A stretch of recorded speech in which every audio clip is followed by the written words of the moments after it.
What's up, y'all? It's Red Dog. I got something to say. Red Dog has not been very vocal about these views. Uh, when it comes to making a video or something, I've never been afraid to.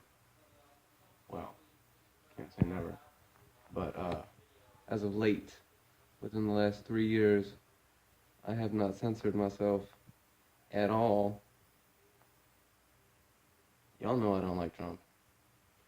There is no one on this earth that deserves not to be in the position he is than him. Other than maybe like Vladimir Putin or Kim Jong-un, any of those people. They're wonderful, right? We have a president that glorifies these sort of people. I really don't understand it. I mean, like, are you stupid? Do you want to be caught? Do you want to be outed as this monster who lifts up other monsters on the world stage? I mean, really? I mean, I know your supporters are dumb, but there has to be a point where the cognitive dissonance is just, you kind of check yourself and you're like, really? He has secret meetings with Putin with no American translators. He calls Kim Jong-un a man who starves his own people, and subjugates them to horrors unspeakable. Same with Putin. He was a KGB agent who went up the ranks in a way that was completely fraudulent, dishonest, and I'm sure there was some, what's the word, espionage of some sort. Something dirty was going on. Obviously, I didn't really look into it entirely, but this last election of Vladimir Putin was 100%, fabricated. Somehow he just got in there, So what I really wanted to say was, like, I know people, right? And it's like all the memes that I post a lot of times. Up until 2016, when that moron was elected, I thought a lot of these people were very, very intelligent. But then you hear their arguments now, and it's like, what? You're a Christian, but you are okay with what's happening at the border? You're okay with, these kids in cages. They just come here for a better life, and you want them to be put in cages as a deterrent? That's not a deterrent. That's fucking cruel. It's unusual. It's torture. And it's not right. Would you want your own children in a cage and then just basically forgotten about, mistreated until what? What happens to them? Do you even give a shit? Obviously Trump doesn't. Melania doesn't. She wore that jacket that said, I don't really care, do you, when she went to go visit these children. I mean, how many children have you raised by yourself? And you don't care about other people's children because of what? I don't get it. Now, I really didn't like Hillary because of what I had heard about Benghazi. I really don't know how much of that is true or how much of that she could, directly influence, because from what I heard, I did see the movie, 13 Hours, and it was a pretty good movie. I won't lie, I enjoyed it. It was inspiring. But, there's a lot that the Republicans want to push on her and make her look more guilty for than she really actually might be, because apparently they've been trying to catch her for something throughout the entire 90s and maybe even before that. I'm not sure exactly how long she was a politician. I really mainly just started paying attention in 2016 because I felt like, I mean, what are we doing here? We're electing just anybody now, right? When you see what he does at his rallies, he should have never been elected in the first place. He's a piece of shit. He's old. His mental stability is definitely It's in question at the moment, and it has been for a while. I mean, like, grab him by the pussy, and you expect this man to um, lift women up in any kind of way. He's clearly a misogynist. Clearly, he I mean, in the pure sense of the word, he's a misogynist. I mean, I've observed him. I mean, as a politician, he calls himself. Uh, since at least 2016, maybe a little bit before, but I really, really liked Bernie since the beginning because I started hearing what he was saying, you know, all that was on his platform, and I'm just like, hey, you know what? I believe in all this stuff. I think that the government should take care of its people. I mean, what are you really doing in those offices and in those meetings and in Congress and whatever if you're not helping the people that elected you to those positions? You just use them to enrich yourself? I mean, come on. I never thought that's what America was like, what it was supposed to be about. It was never even intended to be a Christian nation. I mean, even in the Bible, I mean, from what I understand, when Jesus said, give unto Caesar what is Caesar's, and give unto God what is God's, that was an early call for separation of church and state.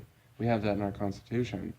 So I don't understand how these rich, white, straight Christian males have the run of the place. I mean, they didn't even work for any of it. It's sad to say that these are my people, but I don't relate to them. I don't relate with them at all. Since I was, I moved to Dub P when I was 11. So on my 11th birthday, I was around nothing but black culture. And there's a lot more to be proud of there, you know, with what I'm exposed to on a day-to-day basis. I believe that, you know, obviously for the longest time, black people have been held down. I don't agree with that. A lot of white people are more worried about, oh, we need to be on top. But no, man, let people do them. Let them come up. It's about time that they have a chance. And white people need to get the fuck out of the way. Move out of their way and let them be people. Don't look at them as less than you because they're not. And I've got news for some of you white Christians out there. Jesus Christ, my Lord and Savior, was not a white man. He never was, he never will be. He was born in the Middle East. You think white people can just sprout up over there? You're out of your mind. You know? It's just crazy. I don't understand how intelligent people can believe all this whitewashed bullshit that has, you know, it's all over the history books. Most of the time when you think, oh, you know, whatever, oh, white men invented it. Chances are that white man had a slave who invented that and he took credit for it. You know what I'm saying? So, I mean, this country was never belonged to white people in the beginning. It belonged to the Indians, the native people. And we came over here, we slaughtered them, unfortunately, and took their land and then pushed the rest of them out. That's what happened. I mean, you can twist it any way you want to, but that's exactly what happened. Most of the time, white people tend to be colonizers rather than... You know, it says on the Statue of Liberty, this is what I don't get about a lot of politicians and people who believe in that bullshit Republican philosophy and platform. Trickle-down doesn't work. It enriches the rich. And we have to, when we as people of not much, you know, we have to, you know, somebody has to foot the bill here. If the rich aren't paying the taxes, then you are. You know what I'm saying? It's not going to be rich on our economy at all if, oh, let's just not tax any of the rich people because they're going to spend more money. No, that's not true. And it's been untrue since the 1980s when Reagan came up with that Reaganomics bullshit. Oh, praise Reagan. Hallelujah. You damn near killed the middle class. And they still believe this lie because it enriches the politicians. It doesn't enrich the people. the people without. It enriches the politicians and their rich donors. That's what a lot of people don't get. The government should work for its people. We put you there. You work for us. You know what I'm saying? Act like it. There should be more politicians out there that are like Alexandria Ocasio-Cortez or Bernie Sanders. You know, I think Bernie Sanders should be president. I've thought that way since I discovered him. And, you know, he's had a track record where, you know, the proof is in the pudding. You know, the entire time that he's been in politics, he has fought for us. You know, he's good at getting bills passed. He'd be a great president. You know, this Alexandria Ocasio-Cortez, woo! I tell you right now, got them Republicans shaking. She does her homework and then some. When she gets in that room, you know, for Congress, and she's grilling them, they think they got it.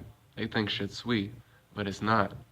They have no idea how much homework and how much studying and late nights it took her to, you know, have all the information that she has in order to nail your ass every single time. She's preparing, so you better be too. If you have even the smallest hope, God forbid, but the smallest hope for the survival of the Republican Party going forward, then y'all need to unalign yourselves with Nazi Christianity, indoctrination, and Trump politics, bully politics. You need to stop. That's not going to get you votes. It's only going to get you votes from the KKK, the neo-Nazis, and the FOC. It's like, one thing that Bob Marley said that really stuck with me was he said, the people who are trying to make this world worse are not taking a day off. So how can I? How can I? You know, there's all these Bernie people out here, but I gotta do my part too. And I will at the polls. I will. Because this is too much. We can't have this idiot in office anymore. He's gonna ruin us. He's gonna get us killed. You know, he's gonna piss somebody off. We'll go to war over a tweet. I guarantee it. I mean, how did Mr. Why did y'all take him seriously? Why? I know Bernie. What's the word? He conceded to Hillary, but come on. It was between the two. A lot of you made the wrong decision. Because now we got this. A Space Force. Ooh, Space Force. And, you know, you elected Hitler. Congratulations. That's all I have to say. Power to the people. We gotta come up. Resistance is key. Unification is key. Justice and equality. That's what's important. And brotherly love. Peace, y'all. That's all I gotta say.